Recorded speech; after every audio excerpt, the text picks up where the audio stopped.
ഈശോമിശിഹായ്ക്ക് സ്തുതിയായിരിക്കട്ടെ. ഈശോയിൽ ഏറ്റവും സ്നേഹമുള്ളവരെ, സങ്കീർത്തന പുസ്തകം 9-ാം അധ്യായം 10-ാം തിരുവചനം. കർത്താവെ, അങ്ങേ അന്വേഷിച്ച ആരെയും അങ്ങ് ഉപേക്ഷിച്ചില്ല. ഈശോയിൽ ഏറ്റവും പ്രിയമുള്ളവരെ, ഞാനും നിങ്ങളും എന്റെയും നിങ്ങളുടെയും ജീവിതത്തിൽ പലപ്പോഴും പറയുന്ന ഒരു കാര്യം, ദൈവം തന്നതല്ലാതെ ഒന്നും നമ്മുടെ ജീവിതത്തിൽ ഇല്ല എന്നുള്ളതാണ്.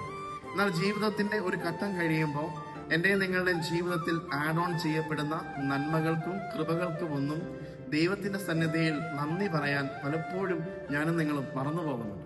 കർത്താവ് ഒരുക്കി വെച്ച കൃപയിലല്ലാതെ, ദൈവം തന്നതല്ലാതെ എന്റെയും നിങ്ങളുടെയും ജീവിതത്തിൽ ഒന്നും തന്നെ ഇല്ല എന്നൊരു ബോധ്യം എന്റെ പ്രിയമുള്ളവരെ എനിക്ക് നിങ്ങൾക്ക് ഉണ്ടാകണം.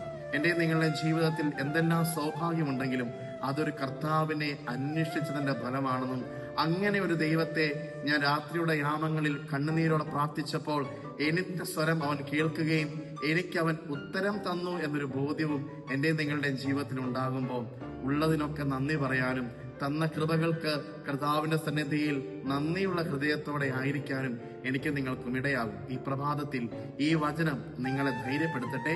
നിങ്ങൾക്ക് മുന്നോട്ടുള്ള യാത്രയിൽ നിങ്ങൾക്കൊരു വലിയ ബലമാകട്ടെ. കർത്താവിനെ അന്വേഷിച്ച ആരെയും അവിടുന്ന് ഒരിക്കലും ഉപേക്ഷിക്കില്ല. ഈശോ നിങ്ങളെ അനുഗ്രഹിക്കും.